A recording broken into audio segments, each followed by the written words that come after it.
All right, y'all. We back. We back. Welcome to another episode of Speak on It. I'm excited. We got a lot of stuff to talk about, man. I feel like we really ain't talked to y'all minute. Um, I don't know. We ain't talked to y'all about Super Bowl, nothing. But anyway, make sure that y'all let people know that we live. Subscribe to our YouTube channel. Um, Go follow us on our Facebook. Um, but without further ado, we're gonna jump right into it. Get to it, man. Let's get All into it, man. Let's talk Super Bowl. right, Let's talk the cool. Super Bowl. Ah, man. First of all, Patrick Mahomes. let's start there. Let's start with Patrick Mahomes. You know, um, it was obvious he was running for his life all night long. Okay, let's not. We can't pretend that that wasn't a part of the equation. But hmm we also can't pretend that you know this is what everybody said that this he was great at. hmm You pressure him, it didn't matter. He was still going to find a way, and he couldn't. He couldn't find a way. That defense was on him almost at the snap of the ball. It seemed like a lot of those times he was dropping back, but they couldn't. They couldn't. They were. They never seemed to be in sync. And then you knew coming into that game you weren't going to have those tackles. hmm It didn't seem like they made any adjustments to even just that, especially when you knew the animals that you were going to be dealing with on the other side of the ball. You didn't even seem to make any adjustments to even help your tackles out. I think I think I actually thought they did make adjustments, but I'm gonna tell you, I just think that, like I said, talking about Patrick Mahomes, I do think that he was running for his life. But like you said, um, that's what Pat he get out of those, and even early on, he was getting out rushing for first down, picking them up. Um, I just think again the team was out of sync. Uh, they did Tyreek Hill. Be real, Tyreek Hill dropped a couple passes. Travis Kelsey dropped a couple passes. But I just think overall, man, it was just Patrick Mahomes running for his life. He was trying to make plays. Let's talk about the foot injury that he had. He had a toe injury. I mean, that he had surgery on. Um, but again, nobody went into that game saying that Pat Mahomes wasn't going to pull this thing out. Yeah, going into it, you thought that they were going to figure out a way to make things happen, but I think on the other side of that, where people, to me, being a almost an Eagles hater at one point in my life, this was a classic Andy Reid game, in my opinion. We've seen this dance before with Andy Reid. Where those Philly teams that they had no business losing in those NFC championships to a few of those teams that they did lose to. So we've seen him lose games even in Kansas City, where you felt like something was just off today, like with the offense, more so than the defense, because that defense stunk all year long. It was hit or miss, bend but don't break all year long, and you can't be that against Tom Brady. Let's just be honest. You can't be a bend and break. So we knew it was going to be a shootout. We just thought that Patrick Mahomes would outgun Tom Brady. It was just that simple. High scoring game in the 30s, and we just didn't get that offense clicking on all cylinders. So Yeah, yeah. I think that a lot of people will say like, and again, I don't think that Andy Reid. I don't think Andy Reid is not at fault in there. But I just also think that there were built it's built in excuses for him. Yeah, I mean, just being real. Um, Down, it was like three starters. Like he was down like three starters on the offensive line. And like you said, the defense really wasn't clicking. And then even like what was your all pros? Let's be real. Like on defense, like if you want to talk about that, what was your all pros on defense? Where was Chris Jones? Where was Frank Clark? Where was Tyrann Mathieu? Where was L'Jarius Sneed? I mean, who was balling when people was hyping him up and praising him. I mean, where was these monsters? Like I've been saying all year when Chris Jones and Frank Clark got all pros and Pro Bowls, I was like, for what? But where were they? You know what I mean? Why they didn't have? How come they didn't help Pat out? You know what I mean? Like when you know the offensive side of the ball is struggling or going to be able to struggle because you're going to be the offensive lineman. Where's the help? Like where do you step up and pick your teammates up? Like you can't put everything on Pat. Like, and I think that they built around that. Everything is going to be around Patrick Mahomes, and this is what I'll say. Since we're talking about Patrick Mahomes, I wrote this down. I asked, how good is Patrick Mahomes without Tyreek Hill? Because we see Travis Kelce got off. He did his thing. Tyreek Hill didn't get off. And they didn't score points. No touchdowns. So no touchdowns. Made me wonder who really makes this offense go. Because even when we saw Patrick Mahomes go down and against the Browns in the Browns game, Tyreek Hill was still able to get off. You know what I mean, they still were able to win that game. So no knock on Pat. You know what I mean, but it just really made me start to think like we need to slow down on this talk. These talks about him being the greatest of all time. You know what I mean? Because without Tyreek Hill, it looked like a different animal.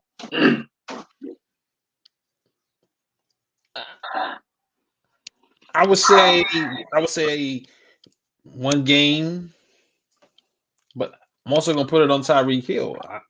I don't like to put guys who I feel like are one trick ponies in the conversation when they be like, man, he's a top 5 wide receiver. I'm like, no, he's probably a top 5 playmaker, but he's not a top 5 wide. He's a one trick pony. If he can't spread the field and get those big shots downfield, what else does he bring to the table? He's not gonna run. He doesn't run the entire route tree. He doesn't like he's not. He's a one trick pony. And if he can't get that, he's you can take him out of the game. I don't see D Hop being taken out of the game like that, or Devontae Adams. Devontae Adams was shredding even when Jalen was on him. He was shredding him up. Now they're not going to be as dynamic as playmakers as Tyreek Hill. They're not as explosive and they don't jump off the screen. But being a receiver, Tyreek Hill isn't in their same class. And I think that's what we've seen on Sunday. There's no way that they would have been taken out of their game like that. I'm gonna tell you, I can't agree with you. I'm gonna tell you on the game on Sunday. The game on Sunday, it was a great game plan by Todd Bowles. Tyreek Hill still had 77 yards. They just were impactful yards because they triple teamed him all game. Like if you watched it, and it makes me think like, where was Mecole Hardman? Where was the other wide receiver? And the thing is that like Pat Mahomes, again, we said it. I don't even know if he had 2 seconds to throw the ball. I don't know. Like, I don't know how many seconds the man had to throw the ball. You know what I mean? But if your first read is Travis, maybe the game plan should have shifted because they were double teaming Tyreek or triple teaming Tyreek or double teaming Travis Kelce. Where's Mecole Hardman? Where is Robinson? I mean, so I don't want to say that Tyreek is not a top 5 receiver based off the game, like you said, the one game, because we seen him eat things up. You know what I mean? They double teamed that man all game. You know what I mean? They doubled and triple teamed. They had the safety over the top, linebacker underneath. I don't know if anybody. I don't know if Jerry Rice can get off of that. I don't know if Jerry Rice could have got off on that. You know what I mean? Maybe Calvin because he's 6'4" and you're just gonna throw the ball up to him. But Tyreek is smaller. Yeah, you know what I mean? So when you talk about DeAndre Hopkins, he's a bit bigger. You talk about uh, um, Devontae Adams. He bigger, but even we saw what they did to um, Stephon Diggs. Who we thought, for me, I thought he was the best receiver going. He had the best year as a wide receiver this year. I thought he was a monster this year. And we saw what Kansas City did to them. They double him and triple team him, double him underneath. I mean, double him over the top.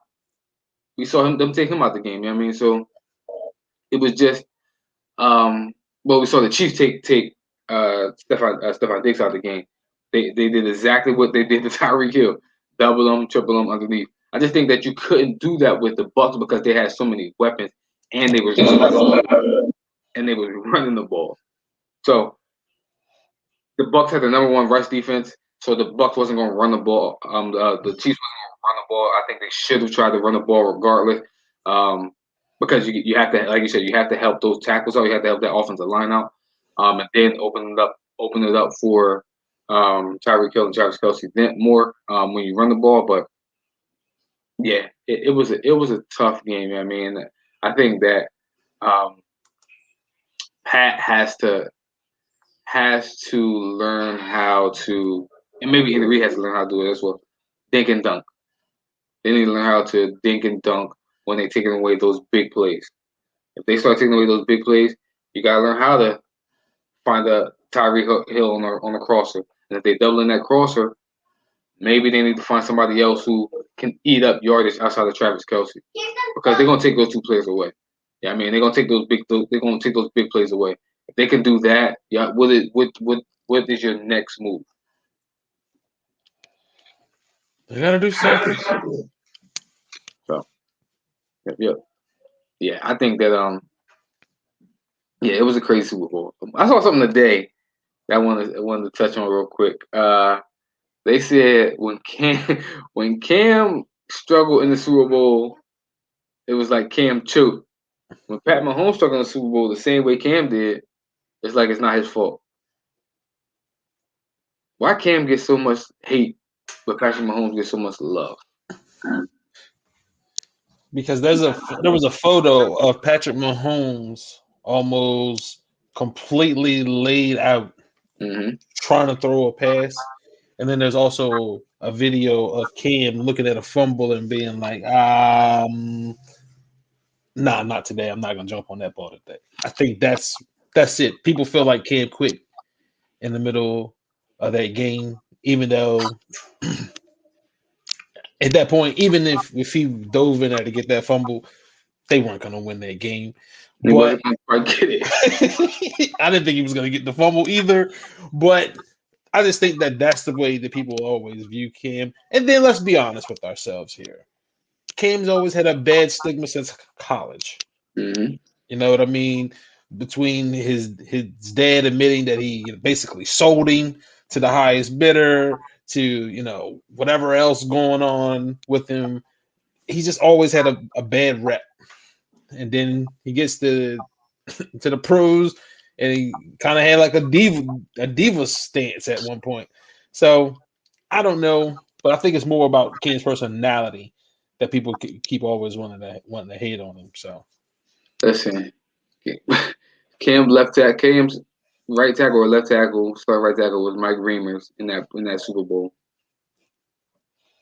Patrick Mahomes starting right tackle or left tackle was Mike Reimers in his Super Bowl.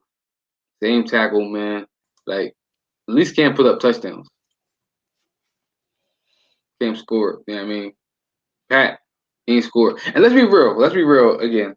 Going back to Pat. I don't think Pat looked good in the first Super Bowl. I think he had a good fourth quarter. I was gonna say I thought he over. I thought he had a great fourth quarter that pretty much overshadowed the rest of the game. Yep. But I think that for the most part, the running game saved Pat, and I think that the Tyreek Hill saved Pat in the first Super Bowl. So I agree. we got it. I got to see more Pat. Got to see more. Let's stick to Super Bowl real quick, but yeah, let's stick with Super Bowl. But I want to talk about something else too. Tom Brady and them, man. Listen, we talk about it all year. People talking about it all year, man. Like, don't know if they're gonna make it. Don't know if they're gonna make it. First thing I'm gonna ask is this: is he the greatest leader of all time?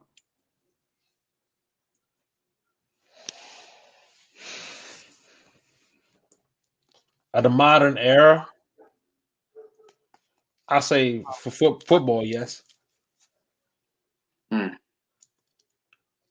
I gotta say, I have to say that he's the greatest leader of all time. Um, and I'm interested to say since you said football, I want to say who would you put ahead of him, but I would have to say he's the greatest leader of all time. I don't. I think because of the rings. Now that he's got that sixth ring, Seventh ring. seventh ring. I'm sorry, seventh ring. Now we're gonna put him above guys, but I'm not taking. I can't take away from guys like Derek Jeter. Okay. Like Jeter was a great leader. You know what I mean? Like I'm not gonna take just diminish him and what he accomplished. I can't take away from MJ.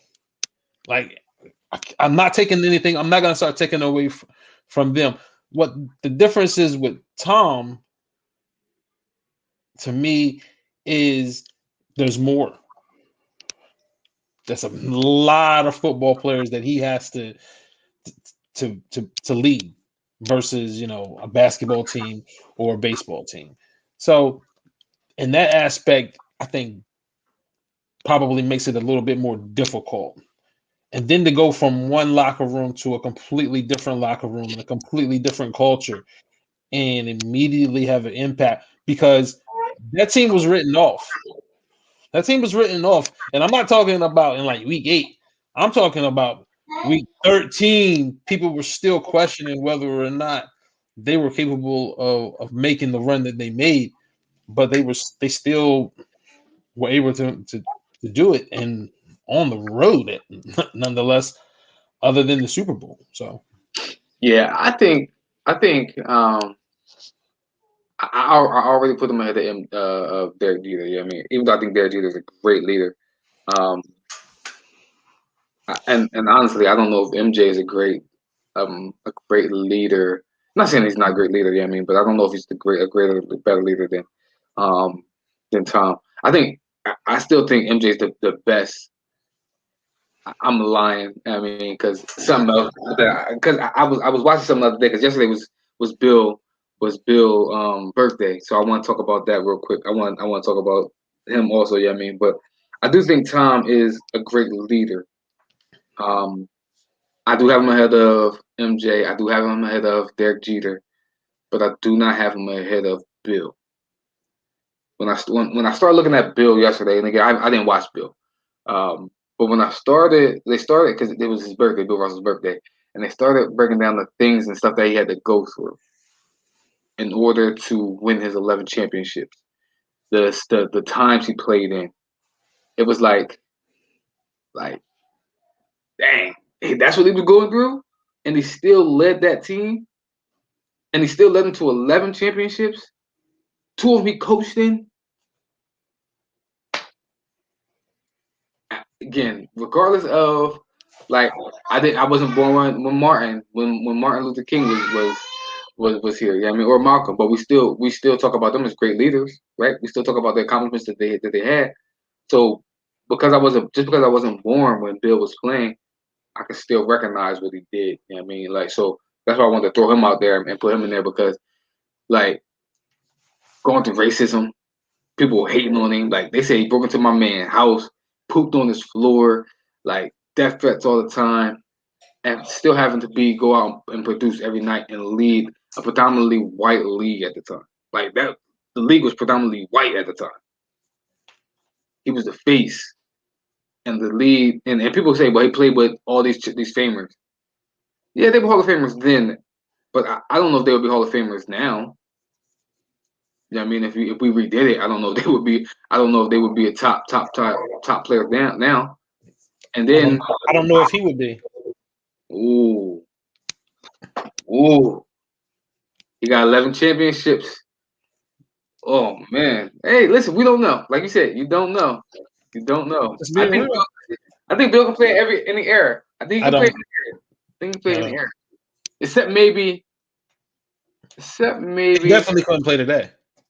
Well, that's something we got. Listen, that's another show. He But definitely listen, couldn't play today. I don't I'll know. say this. I don't know about. I don't know about the big man era of the '90s. He's undersized. Listen, he played against Wilt. You could say he was undersized, but Wilt was a 7'2" monster. He Who dominated. just who did- you know? We have to rewrite. We have to stop. We have to stop that. Wilt dominated him. Yes, Wilt did His dominate. team. His team dominated Wilt's team, Let me say this. and it's because he had all them famers with him. Let me say this. Wilt was giving you. Wilt was giving you. Not Wilt. Russell. Bill was giving you about 30 rebounds a game, 20 Oh, points a game. he was a machine. He was a machine. Great defender. He was a great defender, great rebounder. Will never ever take that away from him. But again, in an era where everybody is his size, his athleticism, I'm not sure if he is going to dominate at that level. That's all I'm saying. Not at that level. Bill Russell is still going to be a double guy in any Yeah. era. He's So going to be a double guy in any era. But I don't know if he's Hall of Fame 11 championship guy in another era. I don't think he's a Hall of Fame. No, I don't know. Yeah, I mean, Hall of Fame 11 championship guy. But again, I'm not debating best player or anything like that. Yeah, I mean, I just saying the leadership that he had to show. No doubt. No The doubt. leadership he had to show when facing those odds. Yeah, I mean, just In one of the racist areas in the country, in Boston. right in Boston, in Boston. One of the racist areas in the country. So yeah, having to do that in Boston, facing that adversity, like I think that is leadership, man. And when I think about that, absolutely, I start thinking like I even think about Oscar Robertson as well. Yeah, I mean, what he's doing. And can I say something about somebody else? I don't know if he was going to mention this guy. I think he get a bad rap for some of the leadership that he shows off the court. I mean, on the court. But if we're talking about totality, LeBron James' leadership is crazy. Yeah, I mean, what he does, social justice, what he does, WNBA, what just everything that he does speaks leadership. You know what I mean? So, I don't know who is the greatest leader of all time, but I think there'll be a bunch of people that I will put up there as far as leadership. I even think about Colin Kaepernick. Colin Kaepernick, I mean, is a leader. Like people talking about his playing like that, but to step away from a game and to still doing what he's doing as far as in the sport industry, leadership. You know what I mean? But I do think Tom Brady is in my top 5 as far as leadership based off of what he just did. Like you said, going from one locker room for over 20 years, and then going to another locker room and being able to galvanize those troops. And you see it. He don't just inspire the offensive side. He inspires the defensive side too. And I heard an interview where they was like, the defense wanted to go play for Tom. We got you, Tom. We got you. So like, you see it. I think that's what leadership is. Leadership on the great leaders, they inspire everybody, not just their side. agreed. So yeah. So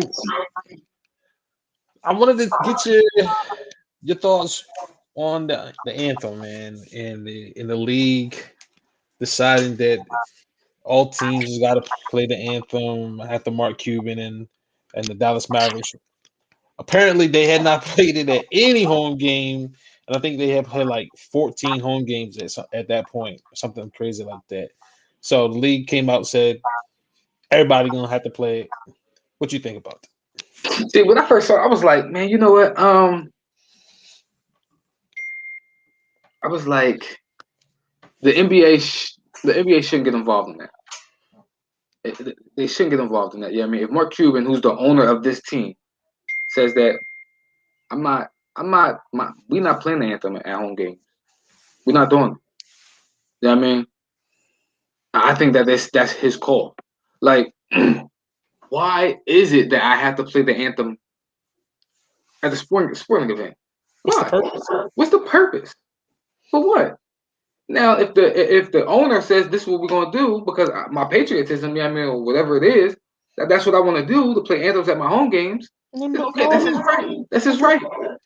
But if an owner says I'm not playing the anthem at my home games, I'm not playing the anthem because I want to, because I don't see the point in it. You shouldn't force him to do that. Like you said, what is the point? We don't do it again. Like I heard somebody say, Mac Tellman said, we don't do it before we go to the movies. We don't do it before we eat. We don't do it at. I mean, they took it out of schools, right? Some schools don't do the pledge. So what's the point if I got to do it at a sporting event? I just don't understand it. I think it's ridiculous. I think it's ridiculous because again, when when McDonald's opens, they don't have a pledge, right? They don't play the national anthem when they clock in. When the call centers open, they don't play the national anthem when you walk in. Like no other job is the national anthem played before you start, but it's a requirement for athletes because they need to show their patriotism because they play a child's game and are millionaires. What? Like that's a ridiculous sounding argument. You know, like a doctor makes a pretty good living too, right? Yeah. Lawyers make pretty good living, entertainers, but they don't have to have the national anthem. Like it's weird. It's ridiculous at this point that it's mandated that you have to play it. Either if an owner says yes, I want to play it, by all means, that's your choice. You want to play it, cool, go ahead. But to say that it needs to be played because it's some sort of tradition, well, a lot of traditions are made to be broken, and they need to be broken. So this is one of them. Get over it. Get over yourself. Two things came to my mind very quick when you were saying that stuff. I was in the military.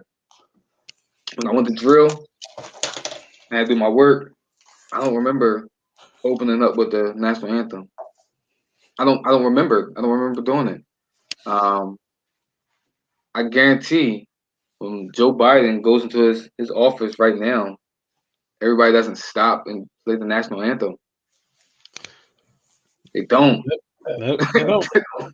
So again, why is it that these entertainers, these athletes, because the sporting event, have to open up with the national anthem? I just think it's ridiculous. It's just ridiculous at this point, man. Really, really ridiculous. Yo, can I say something real quick too? Also, all right, get out, go. But what about the Canadians? Why won't play? Why won't? We got a whole team in Canada. We got a whole team in Canada, right? And we have players from all over the world. Are we gonna play? Do we need to start playing their country's national anthem as well? Because we're honoring the countries that we're playing, right? That's what it should be for anyway. It should be reserved for international play. That's the only time that it needs to be shown or played is at that time. Because let's be honest with ourselves, at this point, we probably need to choose a new national anthem at this point. With the history of this one, like you probably need to be choosing another one. But anyway, it's weird. Yeah, it's just again, it's I feel like these things are being forced on you, especially in the era right now that we're coming out of. Why? Why?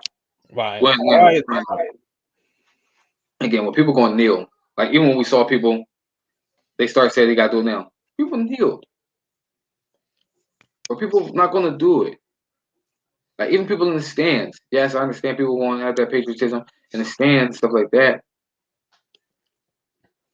some people going to kneel. Some people not going to do it. So if fans say, "Hey, we want the national," well, play it at home. Play it before you get to the game.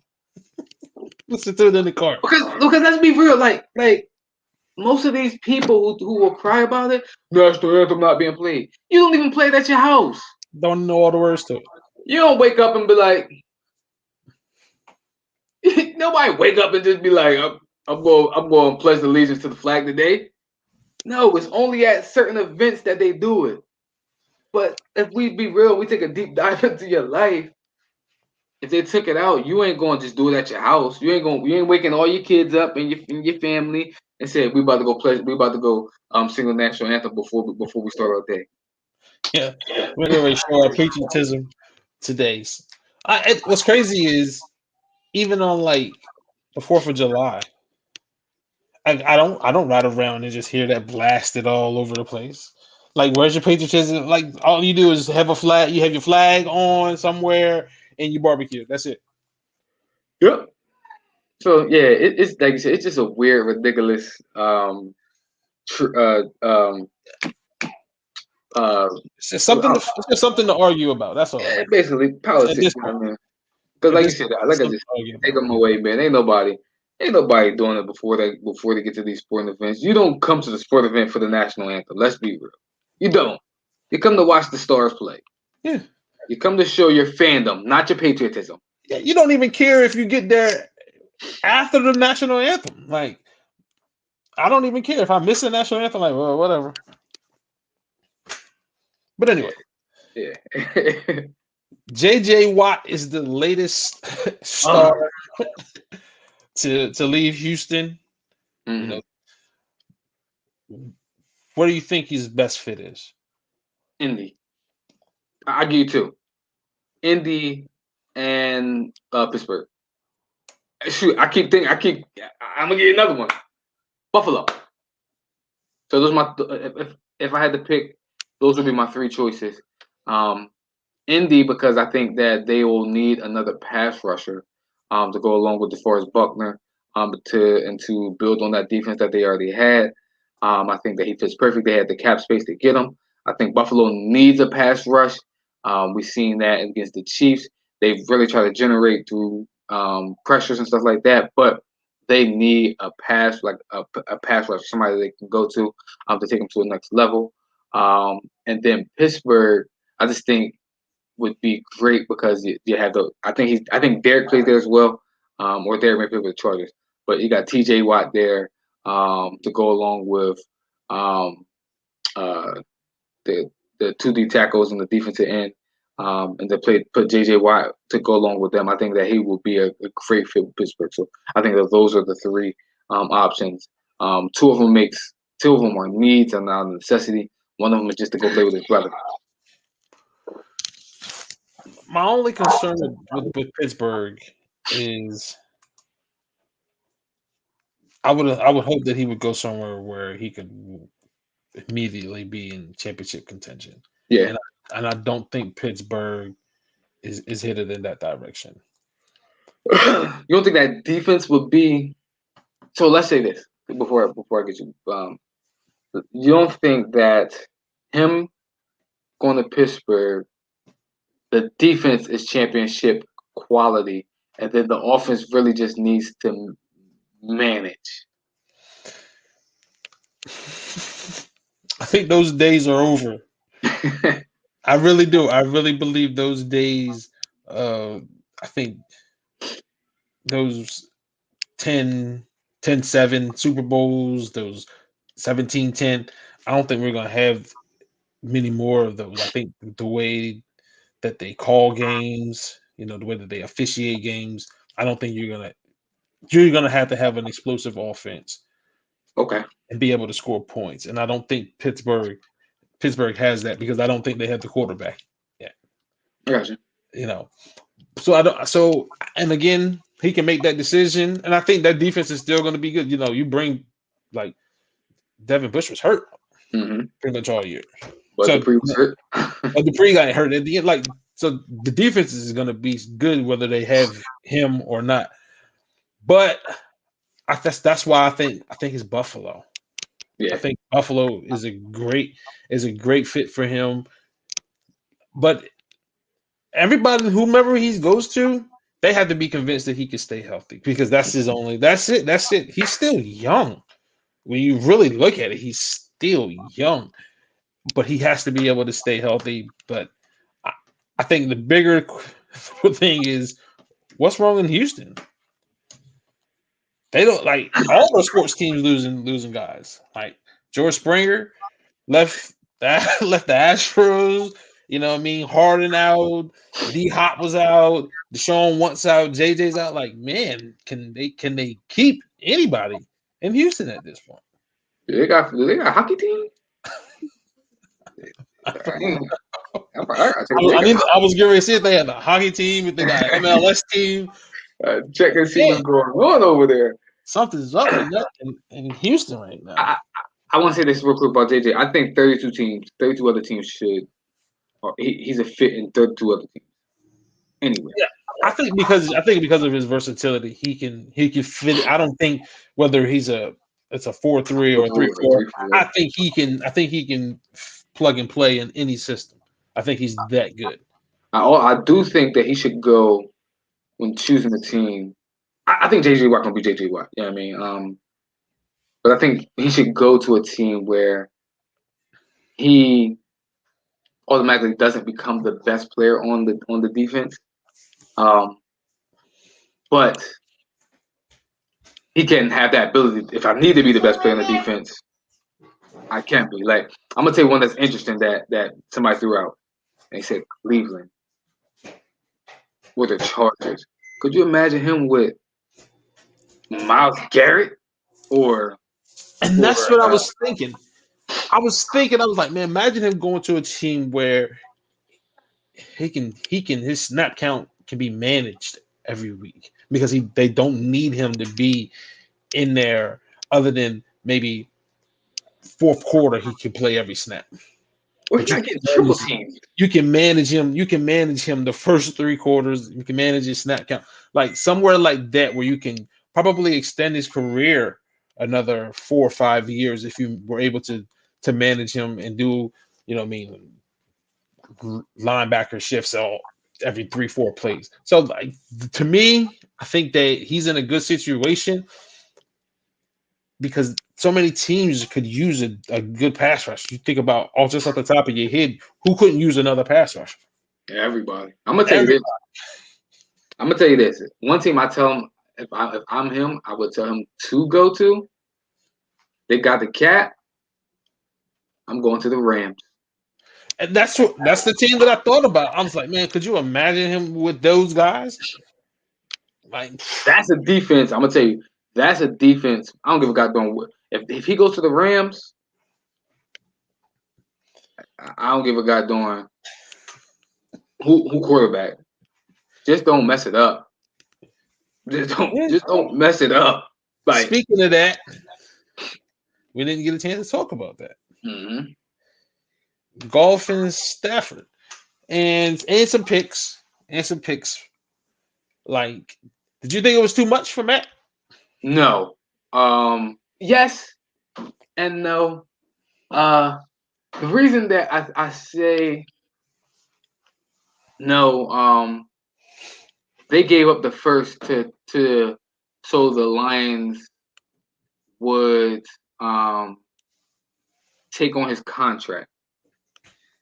Take on Jared Goff's contract. Other than that, we've been talking about, and we talk about it. I think that he's a generational talent. I think that Matthew Stafford's a generational talent. We just haven't seen him being able to do that with the defense and the weapons and the coaching that's around him. But really, again, I really think like 2 firsts and a third isn't a lot. It's because it's really a first and a third for Matthew Stafford, and the other first was thrown in there so they can take on Jared Goff's contract. So I don't know if it was a lot, but then again, like I said, yes, I think it's a lot because he's a 32, 33-year-old quarterback who we haven't seen in big games and big moments. I said it wasn't a lot because of the guy that's the coach for the Rams. Mm-hmm. He's in a hot. He's probably at just about on the hot seat. He was the boy wonder, and that reputation is kind of dwindling.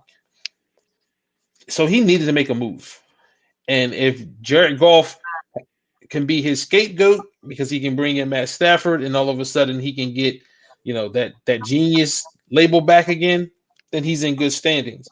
But you can't continue to look over and say that it's my quarterback and not make a move. So he needed to make a move, and he made the move that he had to make in order to make his football team better. So to me, I would say no. I think it was the perfect move to make, and I don't think it was too much considering the guys that they have on defense and the weapons that they have. That first round draft pick would have just been another big contract eventually that they would have tried to have to pay. And they hit with all other picks. You know what I mean? So, like, where they were going to pick, where they're going to get an impact player that's going to impact the game like Matthew Stafford. You know what I mean? Where they were going to pick when they traded for Jalen Ramsey. Where they're going to get an impact player that's going to impact the game like Jalen Ramsey. You know what I mean? So, I'm with you. Where they pick, those picks don't like. I don't understand why people hold on to first round picks so heavily when you can get an impact player right now, as opposed to like I'm gonna say the Packers, for instance, right? To me, if the Packers can get a Zach Ertz for their first rounder, why wouldn't you do that? I mean, like, I can get an impact player right now for a window that I'm in right now, which is Super Bowl championship, and I can get that guy, as opposed to getting whatever I'm going to get in the first round, in the 30th pick. Like, so when I start looking at it like that, I'm with you. Like, I don't think they gave up a lot because I think the Rams they're going to be Super Bowl contenders. They're going to be Super Bowl contenders, and to give up those picks for the next 2 years, Matthew Stafford is going to put us in the Super Bowl contention for the next 2 years. So I just think that I think it's a great move. I think it's a great move just because the coach needed that move. He needed it. He needed it, and he's afraid to pull the trigger. I think about this: the two guys that he got rid of, who were the staples of that team, outside of Aaron Donald, neither one of them was his guys. He didn't draft Jared Goff. Mm-hmm. He didn't draft Todd Gurley. He didn't draft Brandon Cooks. He didn't. My guys are the guys that I'm building around right now. Matthew Stafford is somebody that identified as his guy. And I think that the offense is going to take off with Matthew Stafford, because I think as good as Jared Goff has looked under McVay, I don't think that he has the arm talent and the talent that Matthew Stafford has. And I think that he created a game plan to help with Matthew Stafford. Like, we see a lot of motion, stuff like that. I mean, with Jared Goff. He got Matthew Stafford, who got off script play. Matthew Stafford, let's be real. I'm going to say this right now. Matthew Stafford has all the talent that Aaron Rodgers has. He has all the talent. To me, he has a stronger arm. He has a stronger arm than Aaron Rodgers. He has the mobility that Aaron Rodgers has. He has all the arm strength, all the talent that Aaron Rodgers has. It just hasn't been able to be on display because, and if you go to the report that Aaron Rodgers said, when I look at that guy, Matthew Stafford. The closest thing to him, Matthew Stafford. This is before Pat, but he said Matthew Stafford. It's just that Matthew Stafford is in Detroit. He was in Detroit. Who the heck? Like, people say like he had Megatron. Well, he had Megatron, yeah. But when Megatron went down, he was still putting up numbers. Let's be real. He was still doing his thing. Matthew Stafford with Cooper Kupp and Robert Woods. That's gonna be Vance It's gonna be fun. It's gonna be fun to watch. It's gonna be running fun to back watch. committee, Cam Akers. Yeah, it's gonna be fun to watch. And I'm gonna be honest with you. I think Jared Goff. Not saying that he's in a great situation, but now maybe he's gonna go to a coach that's gonna ask him to do a little bit more. He won't be handicapped. You know what I mean? So I we'll think see. Jared Goff is in a great situation as well because I think that there is no real super expectation on Jared Goff right now. It's not. And I'm gonna tell you this: they're gonna get him a weapon. They're gonna get him a number one weapon. They're gonna go get him. Listen, as good as um the weapons that he had, that weapons that Jared Goff had in LA. Like he had Cooper Cup. He had the other dude named Robert Woods. Woods. But is Cooper Cup or Robert Woods better than Kenny Galladay? I don't know. Kenny Galladay is a monster. When he's healthy. Yeah, when he's healthy, he's a monster. So going into that, and let's say this. Now let's say, and listen, he gonna go on with a T.J. Hawkinson. I got a T.J. Hawkinson, who I think is the best tight end that he's had. And let's say they add Devontae Smith or a Jalen Waddle or a Jamar Chase. So I think Richardson going to a good situation. Now Detroit got to get out of his own way. They for some reason they can't win because they have talent. It's gonna be interesting. It's gonna be real interesting. It's gonna be real interesting. I think Jared Goff has a lot to prove, and he's gonna be asked to prove it because they believe in that his success was because of his coach. And then they believe that he just reached the peak there and they could do no more with him. And now he's out. So we'll see. Now, NBA. Oh, real quick. I want to say something to you real quick. Okay. I want to stay in that draft because I think that he will get traded. And like what you just said, I think Jared Goff is going to have something to prove and do his thing. Maybe do his thing. But Carson Wentz is also out there who possibly gonna get traded. Do you think if and when he gets traded that he can able to get to back to that MVP level and because he's gonna have a lot to prove, just like we saying with Jared Goff? I think it depends on where he goes. Honestly. I think if Carson up in like Indy, I think he returns to MVP level immediately with the weapon, the running game, and the weapons, and the coach. I think he can return to that conversation immediately. But if the Eagles do him wrong and send him to a bad situation, I think you're gonna continue to get what we got last year, where you're gonna question whether or not he can even be a starter in the league. I got you. Yeah. Teams. I'm hearing Indy, Bears. But what if he can go to like New Orleans or what if he can go to San Francisco? I'll be completely honest with you. I don't like the Bears trade. Me either. One, because I heard a name in there that Philly fans are gonna love, and the first time Jalen sucks, they're gonna be calling for Nick. Call for him. Call for Nick. The dumbest thing ever. First time Jalen has a bad game, they're gonna be calling for Nick. So that's the only reason I don't like the Bears trade. Although I do like Carson in Chicago. I do like Carson in Chicago. Weapons, running game.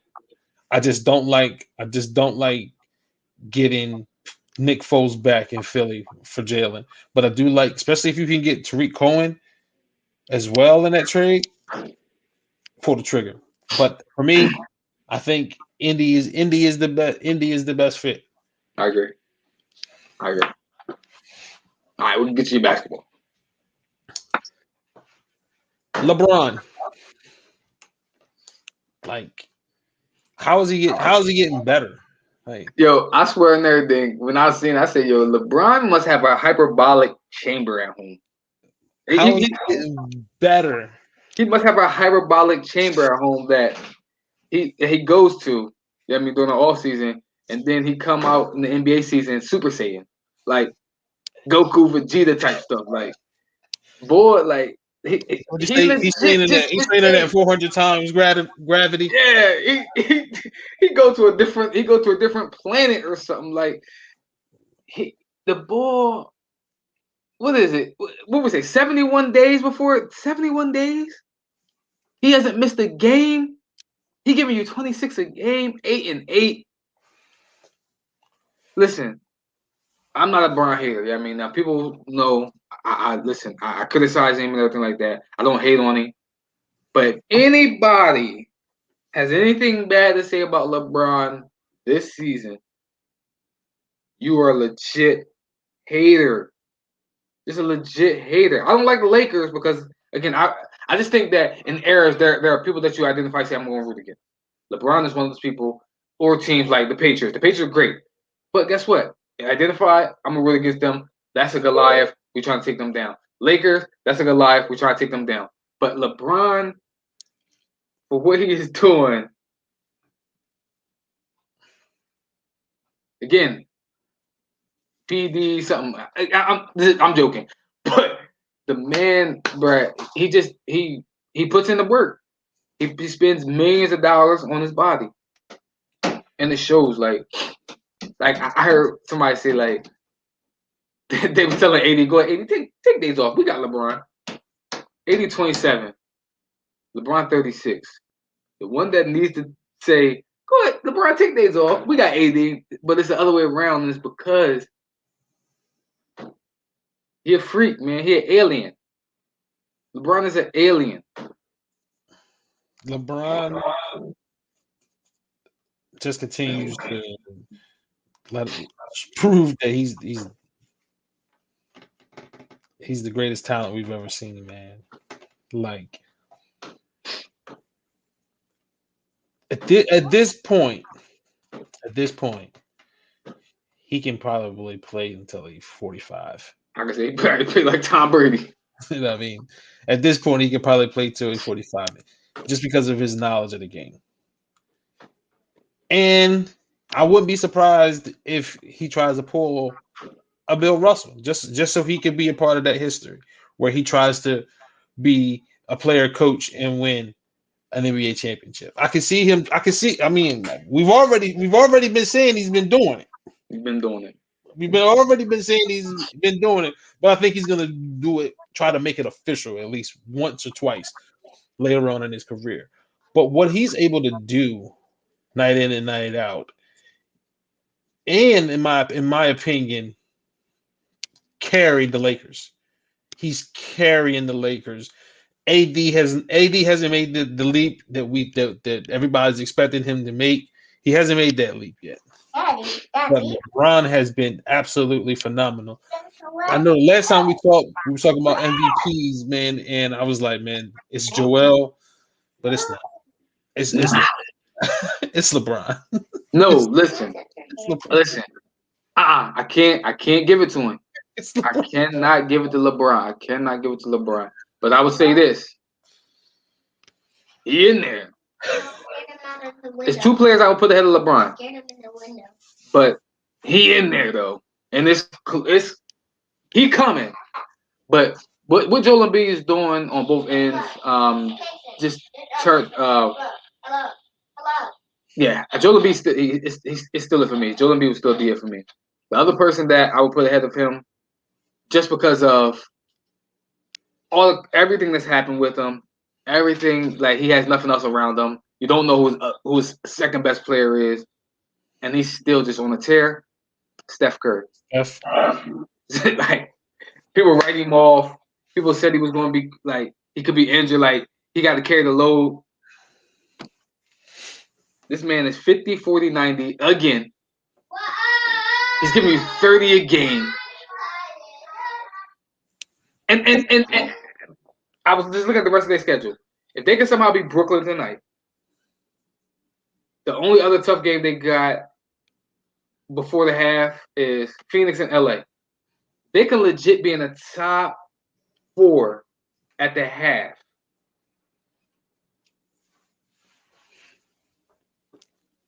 I don't know who the second best player is. And that's the problem. That's it.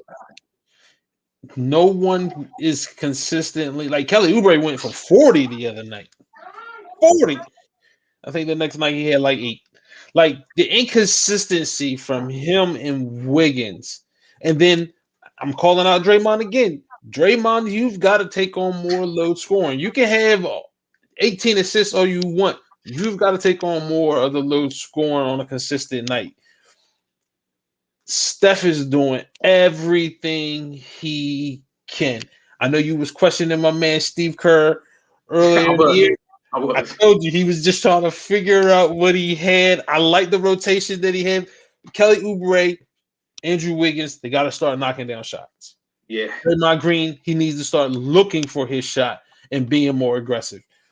Other than that, again, I said they're gonna be fine.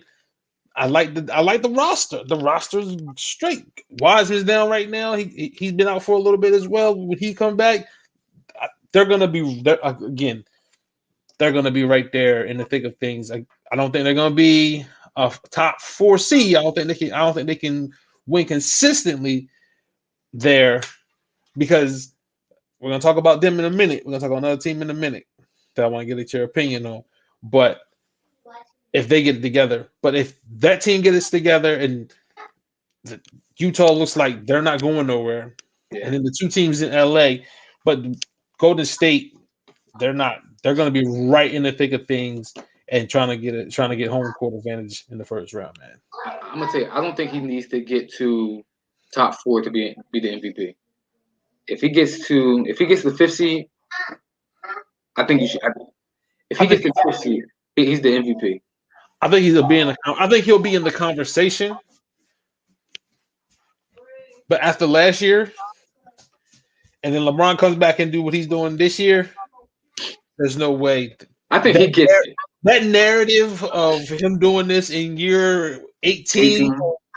No, you're not going to beat that storyline. And storylines make MVPs more than stats ever will at this. But that's why I think Steph. That's why I think Steph has a legit shot. One, he's the baby face of the league. Let's be real. He's the baby face of the league.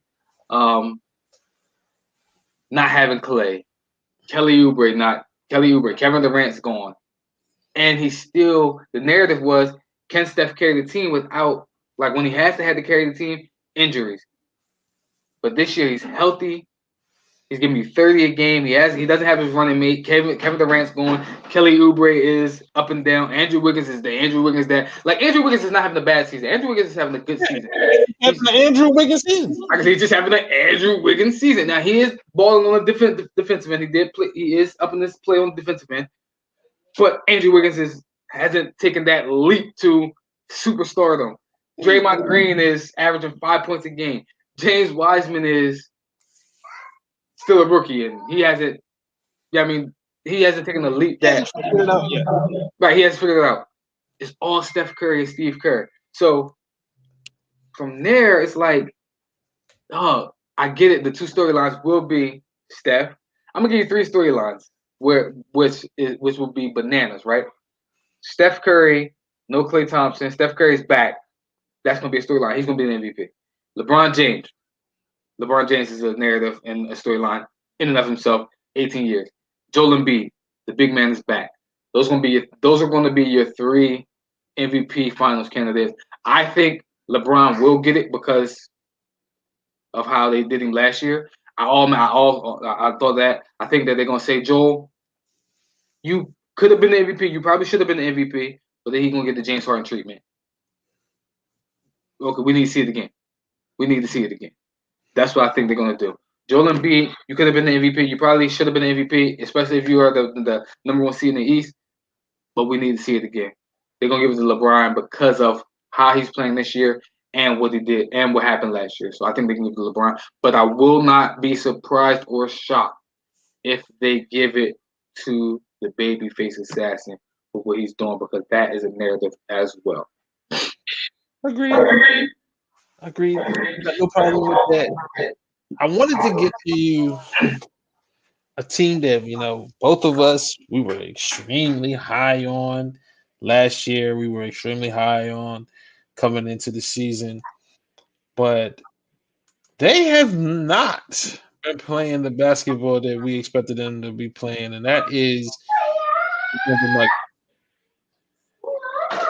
So here's my thing. Who do you think should be their number one scorer on the league on the team?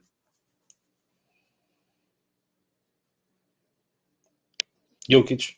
Who do you think the best scorer on that team is? Porter. He should be your number one scorer. This is why I say this, because with Doc, I'm gonna just use the Sixers analogy. What Doc did is he put everybody in roles, right? So last year, I think the number one scorer for the Nuggets was, I think it was Jokic, but I think it was like 20 points a game. What's the name behind him was averaging like 20 points a game as well. This year, you're seeing Jokic's numbers go up. He's giving you 20-something plus points a game, 25, I think, a game. But I think it's kind of hurting the team a little bit, because he is a facilitator. Now, granted, he's giving you a career high in assists as well. You 8.6 assists a game, but he's also taking shots away from who I think the best scorer on the team is. Who I also think the second best scorer on the team is Jamal Murray. I think Jamal Murray is the second best scorer on the team. The best player on the team is Jokic, but I don't necessarily think he's the best scorer on the team. I think he's the best player. He's the best playmaker, but I don't think he's the best scorer. So I think that they having a little bit of dysfunction, because I think that a lot of people don't know their role. What is Michael Porter Jr.'s role? What's his role? If my role is to score, then I need to be getting shots. The role is what? And is he's not even getting the shots to do that. Which brings me to my next question. If they regress, does Malone come back? Yes. Because I think his track record shows that he's a proven winning coach. He's a proven winning coach. You can blame it on COVID, you know what I mean? And you can blame it on the shortened season, you know what I mean? Stuff like that. So they lost pieces as well. Let's be real. Jeremy Grant looks like another monster another animal right now. Plumlee as well? Like I said, Plumlee they look like different animals right now. So now granted they are on their own teams, but you can tell me that you couldn't find more shots. Well, you probably couldn't find more shots for Jeremy Grant, because you can't find shots for Michael Porter Jr. So but here's the thing. To me, it was Paul Millsap or Jeremy Grant. And they chose Paul Millsap. Yeah. That to me, that's one of the reasons why they are also in the position that they're in. I'm not saying Paul Millsap isn't good, but I don't think he's good for that team. And I think that is also one of the reasons why they're off to a slow start and scraping and crawling at the bottom of the Western Conference right now. Yeah. I think Paul Millsap, he's a good vet, good locker room guy, but like you said, he needs to get he needs to be that a locker room. Not saying he can't play, but he needs just to be a vet leader. You know what I mean? Michael Porter Jr. needs to emerge as your third best player. He just does. And people can say, well, he doesn't play defense. I don't know if Jamal Murray plays defense. I don't know. I don't think he does. I don't think it's his calling card. I don't know if Jokic plays defense. I'd say no. So, but they getting a lot of minutes. and a lot of shots. Yeah, Denver's not really a place where defense is ever really mandated. Like it's not ever, in my opinion, outside of I like can't think Jimmy about McGregor. Mutombo. You know what I mean? You had Mutombo there. You know what I mean? You had the Marcus Camby Marcus, probably. Marcus Camby. You know what I mean? What was his name? Dante Jones. You know what I mean? He had a little stint there. But other than that, that's not really a place where you know for defense. You like to run up and down, try to use the altitude to your advantage. But Denver, to me, is taking a major step back. Yeah. And they're taking a major step back when you start looking at the other teams in that conference. Like there is some trouble, in my opinion. There is some trouble. Though there's still a lot of games to be played, but there is some trouble. Same thing with Dallas. I expected more of the Mavericks. I don't think they haven't made that step forward that I thought that they were going to take as well. And see, for Dallas, they had a lot of COVID-related injuries in the beginning, missing a lot of their players. Um, so I can definitely totally understand Dallas. I mean, they definitely hitting their stride, but the Western Conference is just different. It's a different animal right now. Yeah, I mean, like we see in the Spurs, they doing their thing right now. Yeah, I mean, just it's just a different animal right now. Golden State, like we knew there were going to be teams that were going to get left out. We just knew it. Um, so like the Pelicans. I thought the Pelicans. We talked about the Pelicans, their roster construction, or anything like that. But I thought that those two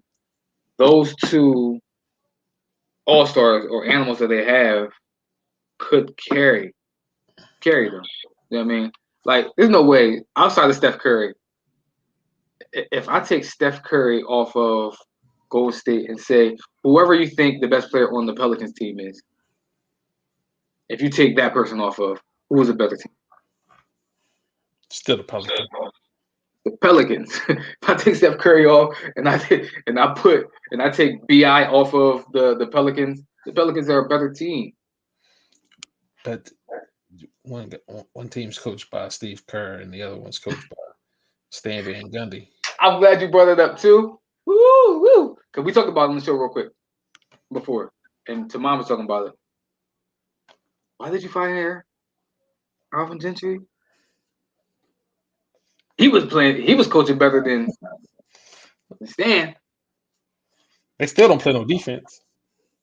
Still don't play no defense. Still don't play no defense. Offense looked a lot better than me.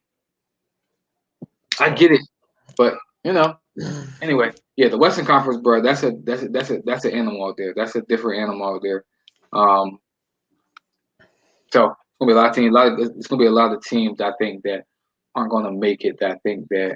Um, I think that should. Yeah, unfortunately, only 10 teams is going to get into the playoff format. You have the play-in games, of course. So Dallas, they're right now, I think they're ninth in the West. So the playoffs were to start, they will at least be in the playoff game. Mhm.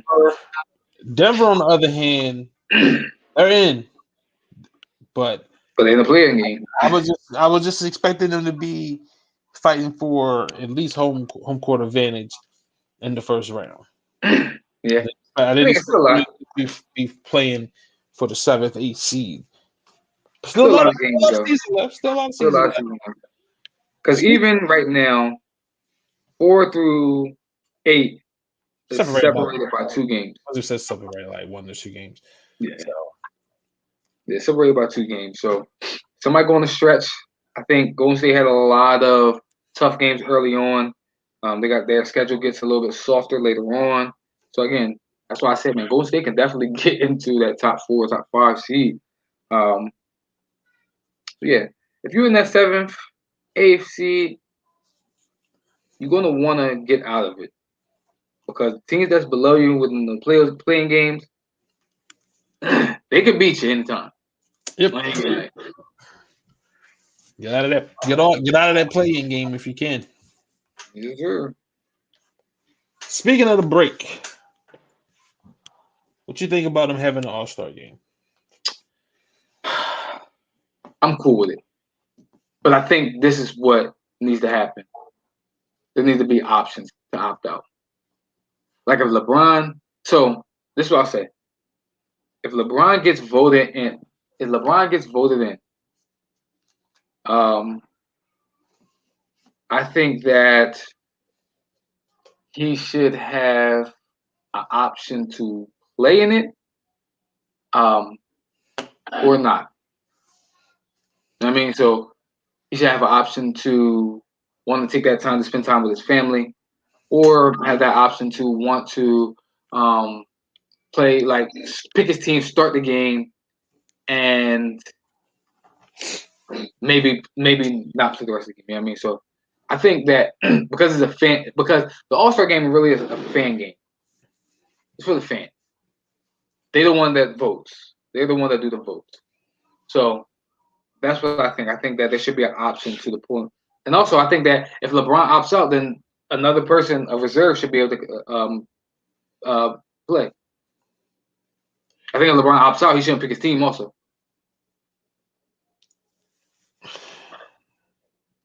I'm torn. I don't see the point in it.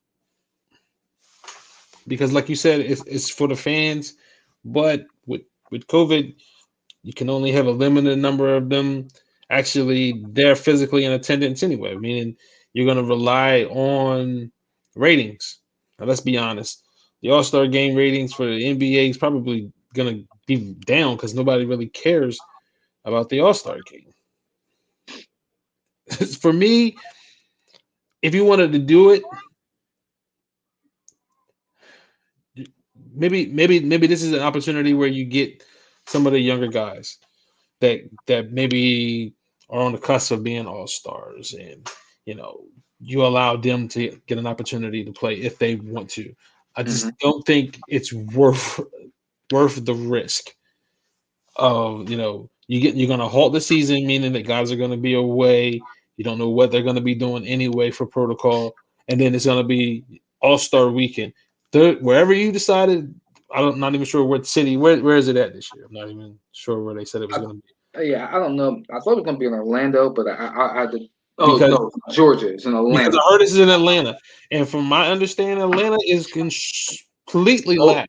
COVID central. So that's what we're gonna do. We're gonna have our players go down there into the strip club capital of America, and in the middle of the pandemic, and let them have a free for all for a few days. That sounds like a great idea, NBA. Good job. COVID central strip club of America. Yeah, like so again, that was that's another thing where the players was like why are you pushback? Like why Atlanta? Why Atlanta? Are you testing us? You're really testing us. Like, why would you put them in that situation? I just think that, again, you think about this. This is the progressive league, the forward-thinking league, and again, I think they're missing it. They're missing it here. I think if it was outside of Atlanta, we take Atlanta out of it. I do think that they should have a game for players who want to be in it. If you want to participate in the All-Star game, like you said, younger players. Younger players, this is guys. This is my first time being an All-Star. Heck yeah, I want to go like play. Tobias. I think Tobias Harris is having an All-Star type season. Absolutely. If he wants to go, like that's why I think that the All-Star game should be played, because if Tobias Harris is having an All-Star type season, he wants to play in it. That's an achievement for him. Let him go play in it. LeBron, who is Mr. All-Star. Yeah, he owes us. First of all, I don't care if he gets 100 billion votes. He owes you nothing. The man's played in what 17 All-Star games. Well, 16. I think 16 All-Star games. 16 All-Star games. This would be a 17 game. This would be a 17. 17th All-Star appearance. I'm good. That's nothing. Nope. He don't owe us nothing. Again, I don't care if it's 100 billion votes. Like I said, the only reason he should play is if he wants to play, because and this is what I'm gonna say to you. If I'm the NBA, I would tell him, LeBron, you ain't playing. Yeah. You're not playing. Because LeBron is the type that because he got voted in, this is how LeBron does. And this is why I say he's a leader, because 71 games, 71 days before before the championship. He loves the game so much, and he loves entertaining the fans so much. He has not missed a game this year. He's not missed a game this year because he doesn't cheat the game of basketball. He loves the game so much. If he gets voted in and they have a game, he's going to play. I will say, LeBron, you are not playing in the All-Star game. You're not. If it's anybody that I would say is not playing in the All-Star game, I would say you're not playing. I'm sorry. I don't care what you. I don't care what they vote you in. I don't care. Like you said, you get 1 billion votes. You're not playing. I'm sorry. You're not playing. Go rest, bro. Go rest. Yep. Go rest. Yep. I think this is an opportunity to showcase the younger talent. I think a rookie sophomore game. Let's go. Rookie sophomore game. You want to do, 25 and under international versus 25 and under American. Go for it. Go for it. I think this is an opportunity to showcase because you're already starting to hear the rumblings. The NBA will never be the same once LeBron is gone. We heard the same thing with Jordan. We heard the same thing with other guys. The NBA will always in good hands. Always in good hands. Just like football, always in good hands. So that's not to worry about. But you have an opportunity now to showcase some of those younger talents, that those guys that people aren't familiar with, that who are playing. Like Colin Sexton is hooping. But a lot of people have never seen him play. Cavaliers don't play on TV much. They suck. Nope. Give him an opportunity. Give him an opportunity to shine and let people see him. Same thing with the Quickly kid from the Knicks. Yeah, hooping. Man, give him an opportunity. Give him an opportunity to shine, man. The people get him the opportunity to see him play, man. This is an opportunity, NBA. I think the All-Star Weekend should go as usual. I mean, per usual. It's just some of the vets who don't want to play, they should not play. But this is what I will say to you real quick. When people say, like, if LeBron gone, I mean, the NBA not going to be the same, yada, yada, yada. I get it. I hear you. But over the past 7 years, the person who's impacted the NBA more hasn't been LeBron James. It hasn't been. He's been the game's best player. Yeah, Steph's impacted the game more. The person who's impacted the game more is Steph Curry. So LeBron James, yes, GOAT status, but the impact of the game is Steph Curry's. So, and there'll be another person that's coming up behind him that'll impact the game more. So the NBA is always going to be in good hands, man. It's always going to be in good hands. So I'm with you, bro. Let some of the youngest play. You definitely need a dunk contest, and you definitely need a 3-point contest, and you definitely need the skills challenge, and you definitely need to showcase some of your younger talent. Some of the younger All-Stars, again, some of the players that haven't been All-Stars, let them play. Because even All-Stars last year who were All-Stars, but because they had these vets that was ahead of them, they didn't really get a lot of PT. Mm-hmm. Let some of them be the leading guys this year. And let some of the younger guys who are having All-Star type caliber seasons, let them get their shot. Yeah, guys like Bradley Beal, Zach LaVine. Yeah, those guys need an opportunity to be. Zach LaVine definitely need to be All-Star. Zach LaVine, I'm glad you brought him up. Listen, I want Zach LaVine on the Sixers, but this man giving you 28 a game, shooting 50% from the field, 40% from the 3-point line, almost 90% from the free throw line. If Zach LaVine is not an All-Star this year, it's rigged. I would put Zach LaVine in the All-Star game ahead of Bradley Beal. Bradley Beal gave me 32 a game, but he only got 6 wins on the season. I'm gonna say his team sucks. He got 6 wins on the team. Your team, the Bulls team, don't suck? No. The Bulls do not have another All-Star on that team. No, we don't have another All-Star. We don't suck. I don't think the Wizards team suck. They No, got a sucky record. the Wizards suck. They got. Listen, okay. They got But it's Davis mostly, Bertans. for me, it's mostly coaching. They got Davis. He was mostly coaching. They got David Bertrand, who's a sniper. They got number 9 pick, who, whatever. They got Russell Westbrook. They got Bradley Beal. Like, they got players. They got 6 wins. Yeah, so they got a sucky record. They got a sucky record. But the roster, on paper, I would take, if I'm looking at the two rosters, I'm gonna say I like that Wizards roster over that Bulls roster. Somebody said one time, man, you are what your record is. Yeah, I agree. You are what your record is. You are what your record is. Man, they're bad. Speaking of bad, the Hawks. My God. And now I heard rumors that John Collins is available. John Collins is available. Didn't see that coming. This is what I kind of seen it coming. I'm gonna tell you why. Because a couple things.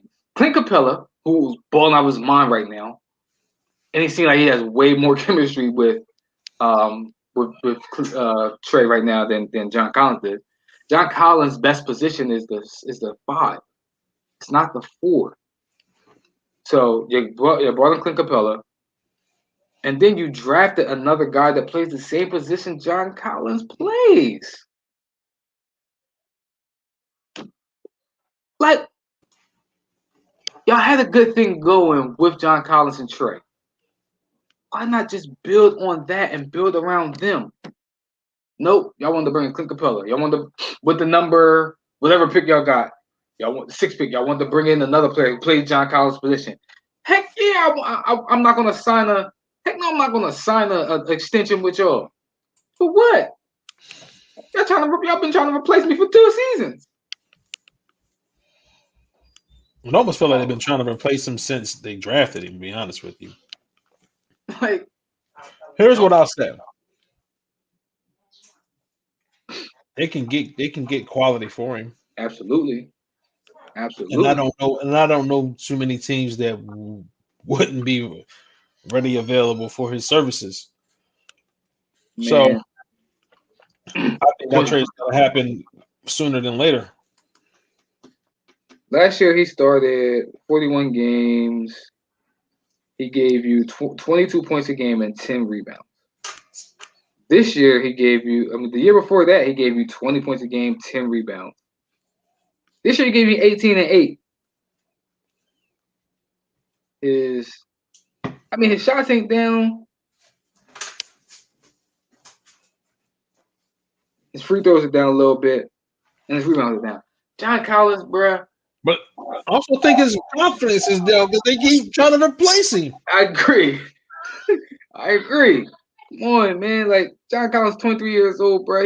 He's done nothing but get better in the league since he came in.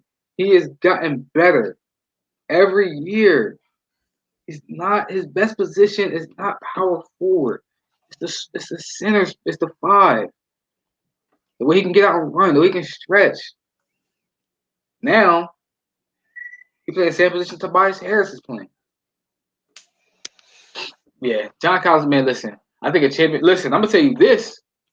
If Golden State can somehow. Nah, you know what? Never mind. Because that'll be like. I think James Wiseman upside is better than John Collins. And I don't. But if a team like. I'm thinking, say if he could somehow get to the Clippers, right? He could somehow get to. I'm just thinking teams that he could elevate, you know what I mean, and who need a big. He can get to the Clippers. He can get to. I'm gonna be real with you.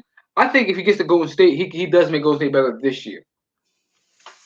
But long term, I think James Wiseman is a better player. Will be a better player than him. The question is, what does Atlanta want for him? Yeah, because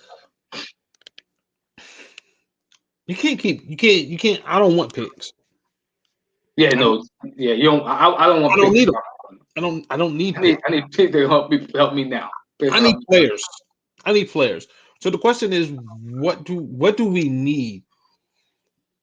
Can I give you a perfect scenario right now? What? I think that'll help both teams. Yeah. Denver. Him for Michael Porter Jr. straight up. Because Jokic, I think Jokic is a 5, but I think Jokic is a different type of 5 than John Collins. I think John Collins can be used in that type of system. But does Michael Porter Jr. instantly help? I think he'll help tremendously with Trey. I think he'll get easy look with Trey if you start him. But that's to say that's redundant, you know what I mean? Because you have Cam Reddish, you have Deion Hunter. So Which is why Atlanta's in a tough situation right now. yeah. You're gonna have to find a suitor that's gonna be able to give you what you want in return for him. But you have to also figure out what it is that you want, because What you about have so Chicago? many guys that are the same player. What about Chicago? The Laurie for John. Sign me up. Atlanta be a fool, but sign me up. Oh no, they're gonna need more. Atlanta gonna need more. You know what I mean? And I'm gonna tell you, I like Laurie. Laurie gave you 19 this year. The thing with Laurie is Can't health. stay healthy. It's health. Can't I stay mean, healthy. but even then, I'm like, I don't know because y'all got Wendell Carter. Who can't stay healthy either for the most part. I'm just thinking the teams, man, that John Collins can go to that make an impact right now. I'm gonna tell you a team that I think that if they can make it happen, they probably won't because they're actually in the playoff hunt. But I think Atlanta needs vets. What if Atlanta got a DeMar DeRozan or a LaMarcus Aldridge?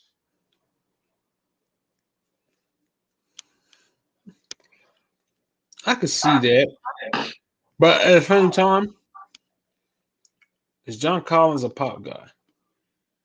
Probably. I don't know. Shoot, I don't know. I ain't know if any of them young guys was pop guys. I mean that he got on the team. I mean, so Yeah, but they look like they could fit into yeah, his system. yeah. He molded them. He's molding them into his type of. Listen, I didn't know if DeMar DeRozan probably is a pop guy. He's a pop guy. He's a pop guy. He's an old school mid range. You know what I mean? Play solid defense, team oriented guy. That's who DeMar DeRozan is. Can I say something real quick? The best coach in basketball is still Greg Popovich. Greg Popovich. I'm gonna just say it because last year there was a lot of injuries last year, and he was still fighting for a playoff spot. This year he got his guys back. What they the 5th seed?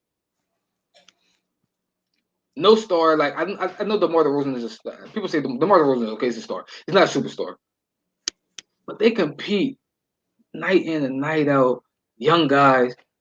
They have 5th seed, and they will make the playoffs this year. I didn't have them penciled in as a playoff team. They will make the playoffs this year. Because he finds guys like the kid, Kelvin Johnson. Kelvin Johnson looking like a player. Alvin, like Lonnie Walker, looking like a player. Alvin, like these guys just Pop just make sure he gets the best out of everybody. Yeah, like people he had a down year last year, and then you know what I mean Eric Spoelstra took over as the best coach of basketball, and I think he is the second best coach in basketball. But what Pop doing this year, man, with that team? He's the best coach in basketball, in my opinion. You got to consider, and I'm gonna say this. I like you said, I took shots at my man early on, but he's top 5 coach too, Steve Kerr. I'm sorry, Steve. Sorry, top 5 coach. Sorry, Steve. But yeah, man. So yeah, I don't know. I don't know where he could. I think the Clippers would be a great fit for him. A team that has pace I honestly think he'd fit well with the Sixers, but I don't think that we would. I don't think we'll give up Tobias. I think Pop loves Tobias though. And I think he plays a pace. I think he's a pace player. And another guy that they were talking about who could possibly be traded, and I was in the same boat. Like, it depends on what they want for him. Is Lonzo Ball? You keep hearing about his name popping up in trade rumors, and I'm like, well, what New Orleans? What do you want? What do you want? Shooting? Is that what you want? Is it shooting that you want? I don't know. What do you want? Because what are you going to get for him at this point? What are you going to get for Lonzo Ball? Because I'm not even convinced that he's the best ball brother anymore. He ain't. He ain't. I'm not convinced that he's the best ball brother anymore. I used to think that, but LaMelo look. At least LaMelo looks more confident. Put it like that. He looks LaMelo. and comfortable in who he is. He knows exactly who he is when he steps on the court. Lonzo sometimes doesn't look sure of himself. I think it's because of Lonzo. Like LaMelo has command of where he is. Lonzo, like in LA, he was supposed to be the guy that brought in LeBron. Now LeBron's the guy. You got Bi there who's turned into an all-star. You got Zion who turned into an all-star. Now you added Eric Bledsoe. Yeah, I mean, like, I think LaMelo needs to go to a team where, keep it real. I'm gonna give you another. If LaMelo could somehow find his way in LA with the Clippers, where he can be just the point guard. He can be like the leading guy. Like LaMelo could be a 6'7" Rajon Rondo type. That plays defense, makes good plays. I don't think he's been able to put in those positions where he impacts a game. Because listen, over the past couple games, he's been balling, but it just I don't know. You know what I mean? I just don't know if somebody. And again, he turned down his contract, so he has to be in the right fit. And I think the right fit could be like a Clippers team or I don't know. You see, you look like me. That's how I was thinking. I'm like, where his services needed, and at the same time, where somebody could use a point guard. Do they have what New Orleans needs in return? Yeah. New Orleans could definitely use. I don't know what New Orleans needs. Honestly, they got a bunch. They're like defensive stopper on the wing. They're like jumbo. Just like stopper on the wing. And I think they just need some depth. And I think I'm gonna keep it real. I think Lonzo could be the head of a stick on the defense because Lonzo coming in, he was known for his defense. Maybe again, it's his principles, like the coach not putting them in the spots. Yeah, I don't know. I still think he's a quality player, but I think his brother is better than him at this point. Yeah. At this point, because he has a command of that team. He just knows who he is. And who's the best player on that team? Let's be honest. That team is looking pretty good. Yeah, looking much better. They're 60 right now. They're looking much better than I thought they was going to be. I don't know who the best player is on that team. Gordon's the best player on that team to me, but the second best player on that team is LaMelo. The second best player on that team is LaMelo. See, and let me be honest with you. I think Gordon might be the best scorer. I think Melo might be the best player on that. I think LaMelo might be the best player on that team. Everybody contributes, whether it's Devontae Graham, whether it's Terry Rozier. Everybody contributes. But I do believe that LaMelo has been the guy that kind of take them over the top and make them a contender as far as in making the playoffs. this year. Gordon Hayward, everybody was questioning, like, man, you went to the Hornets, but hey, it's looking like they can make one or two moves. You never know what Charlotte might be able to do. I'm looking at Gordon. The last time I checked, he was giving you 24 a game. Trying to pull him up right now. His stats up right now. Gordon Hayward, like you say, he's the best scorer in that game. Gordon Hayward, he made a difference on his team. He's making a difference on the team. He's definitely. He giving you 22 a game. Give you 22 a game. Melo giving you 15 a game, and he's giving you, and he just started. Yeah, man. I think 15, 6, and 6. Yep, 15, 6, and 6. And over the last like 7 starts, he was giving me like 22 and some change. So, yeah, Melo that guy, man. Melo that guy. Just speaking of Melo, real quick. Shout out to my man, to mine guy. Look like he turned back the hands of time. Been balling these past couple of games. Balling the past couple of games. I give it to him. He's having his moments. I give it to him. Melo the Blazers, period, have been playing really good basketball with CJ going down. Yeah. So when CJ comes back, yeah, they had a lot of people step up. They're gonna be Enes Kanter hooping, man. And like you said, Nurk come back, so yeah, they have a lot of depth. That's gonna be a team nobody really wants to see.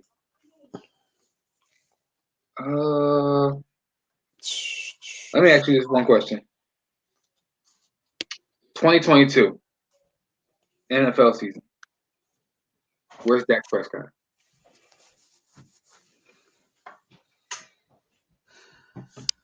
I'm gonna just say that you guys pick a team, but is he on Dallas?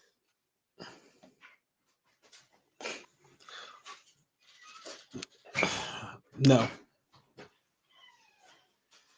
And I agree. You're doing that man dirty, man. No, I don't think.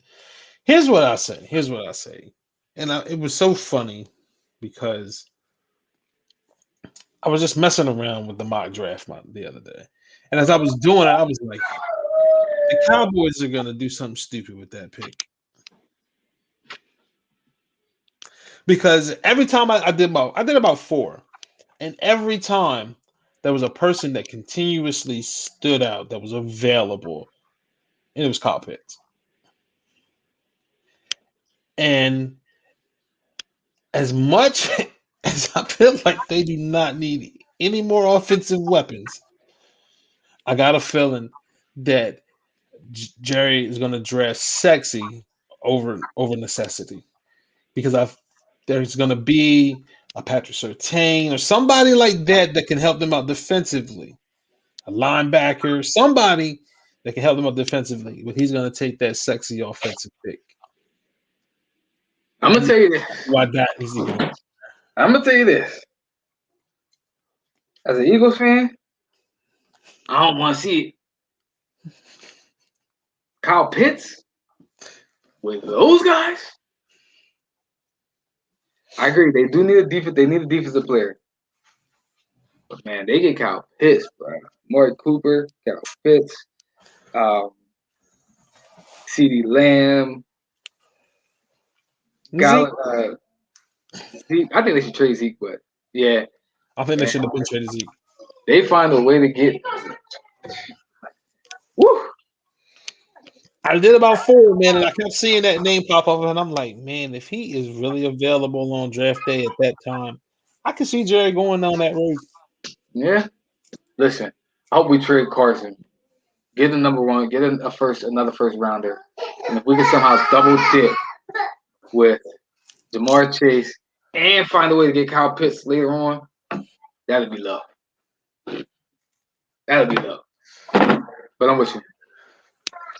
But I don't see Dak. Re-signing. And I think they're gonna. I hope they don't continue. I hope they don't play the franchise tag game. I think they go franchise him this year because they heard Dak wants 40 mil. I think they franchise tag him. They franchise tag him. That's 37.5 mil this year. And if I get franchise tagged again this year, I'm not re-signing with you guys long term. So, but I don't think it matters who they get at quarterback. That coaching staff isn't gonna get it done. I agree. I'm with you. So that franchise just hit it nowhere, man. Just hit it nowhere. So anytime the Washington football team could have the turmoil that they've had and they've surpassed you, And it ain't like either one of y'all don't draft well. They both draft well. like they surpassed you, that's not good. I don't think that's a good look at all for the Cowboys. Baseball. Yes, sir. I was mad that Major League Baseball decided not to keep the universal DH. I liked it. I think at this point, I think it's pointless to either have it in one league and not the other. I agree. I think it's pointless to either have it in both leagues or don't have it at all in baseball, the DH. But I think it was great for baseball last year to have the universal DH. But I was excited that Marcell Ozuna stayed in Atlanta. We definitely needed that. But your boy, Trevor. Yeah. Trevor Bauer's a Dodger. Is that now on the best rotation in baseball?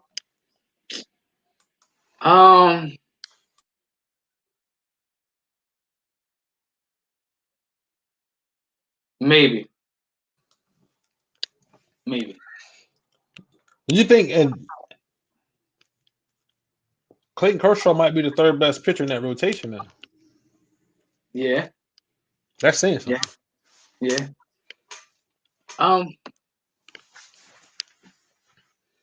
The Mets, they're gonna have Noah back. They got Jacob deGrom, and they have other ace, Stroman. Is Bueller, Bauer, Kershaw better than deGrom, Syndergaard, Stroman? Yeah. I don't know. It is. But what it's not better than? It's not better than Darvish, Snell, and Clevenger. Listen, I was saying the same thing. Like, is it better than Soroka and who y'all picked up from the Rays? Charlie Morton and the other ace y'all got. Is it better than that? I say yeah. I don't know. When Trevor's at his absolute best, yeah. Okay. They're better than us. Now I think we've got better depth, but that top three, yeah, their top three is better. But is it better than Washington's top three? I was getting ready. That's the next one that I was getting ready to say. That's the exact next one that I was getting ready to say. I'm talking about Strasburg, Scherzer, and why can't I think of his name right now? Is it Patrick Corbin? Yep, Patrick Corbin. Yeah, like it's some rotations out there. Yeah, it is some rotations out there, and then they added John Lester too. I forgot all about the Nationals added John Lester if he can get back to even close to who he used to be. So, but Trevor Bauer does help that rotation in LA, especially with the bats that they've been losing offensively. So I don't know. I think that best team because he adds depth to that pitching staff, but they also have bats. That's what pushed them over. But again,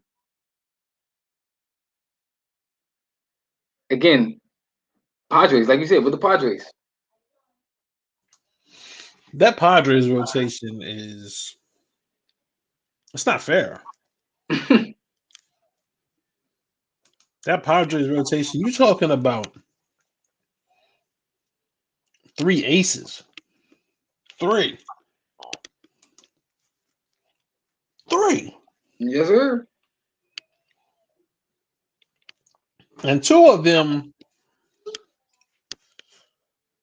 can be completely dominant. Completely. I mean, completely. One of them should have a World Series.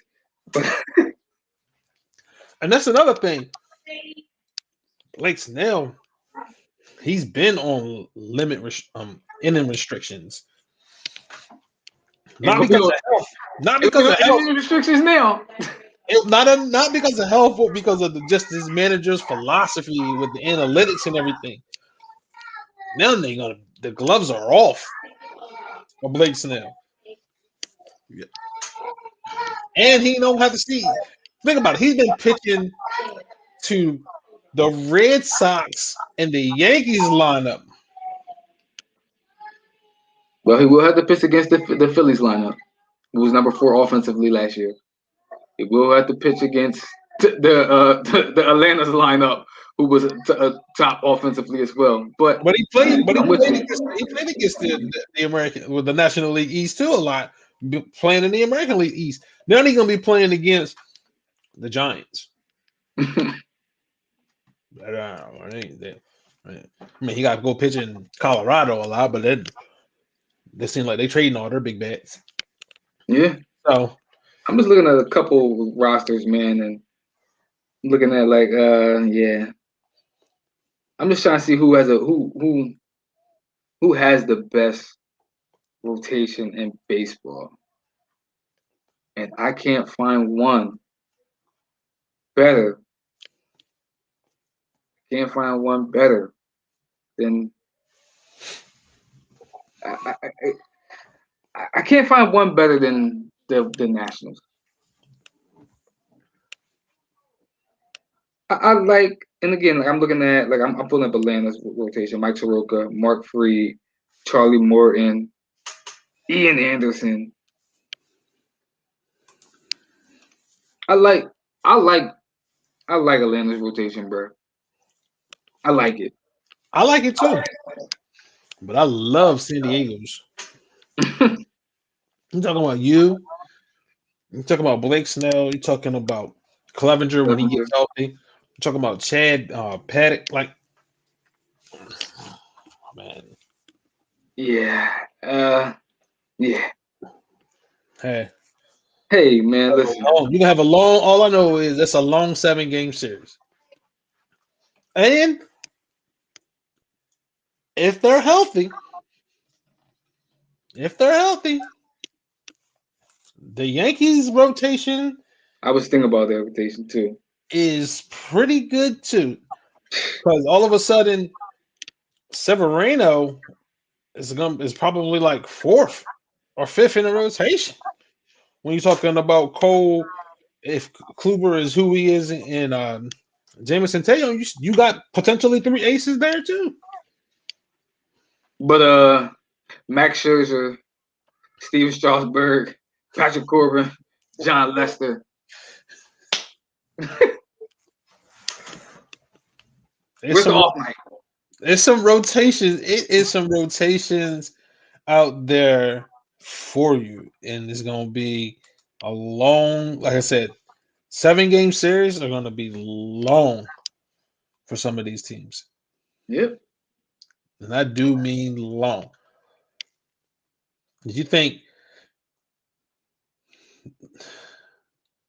I don't know, man. The Mets. I forgot all about they got Carlos Carrasco. I see. I like the Mets rotation too, bro. I like that rotation. You got Thor. You got Jacob DeGrom, you got Carlos Carrasco, you got Marcus. And it's crazy. I'm gonna tell you what's crazy about it is 3 of those teams in the, in the East. 3 of those teams are in the National League East. Tell me about it. Atlanta. And we didn't even talk about Mets.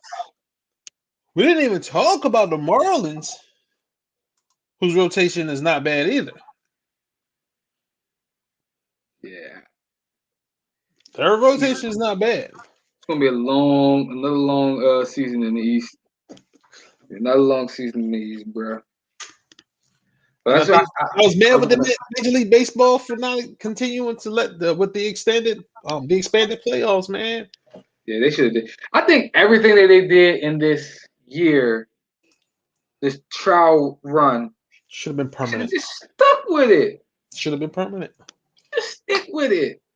7 inning double hitters should have been permanent. It should have been permanent with the universal DH, and it should have been permanent for that what we was just talking about. I just forgot about The expanded round, the expanded playoffs. Expanded playoffs. Should have just stuck with all of it. All of it was great.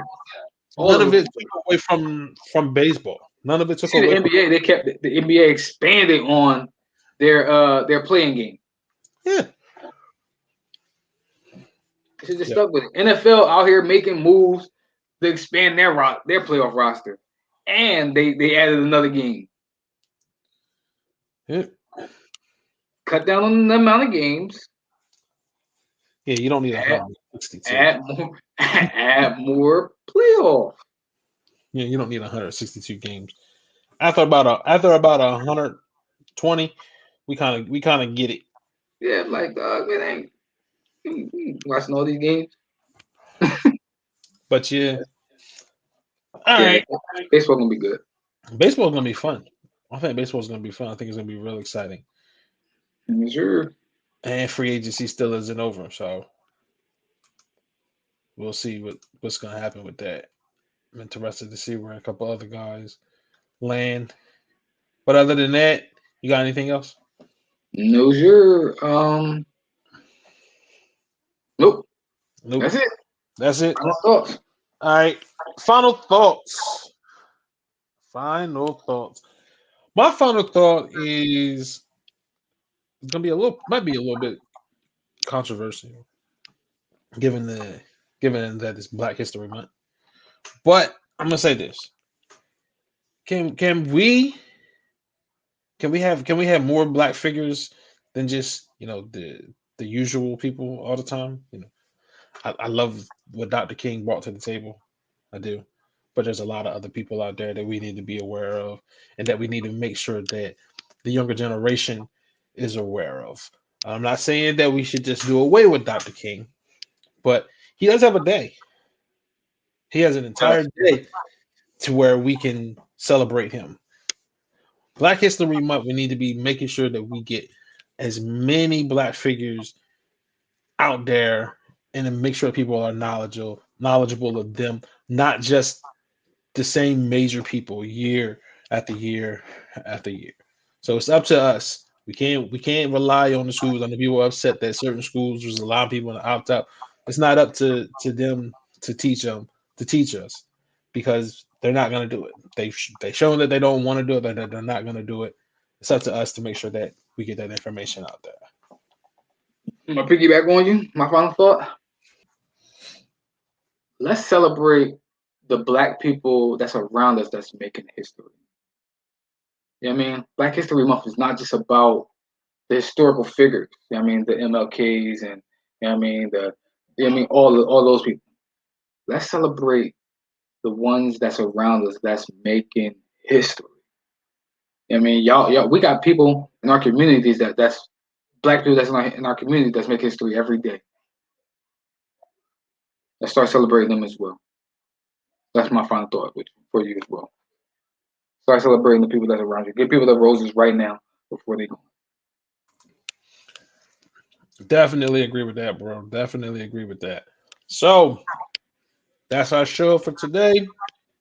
Again, follow us on our social media platforms: Facebook, Instagram, YouTube.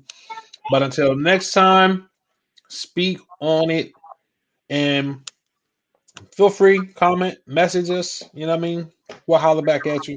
If you want to be on the show, hit us up on our Instagram, in our inbox on Facebook, Instagram. Hit us up at our email.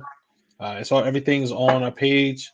But until then, peace. Holla at y'all.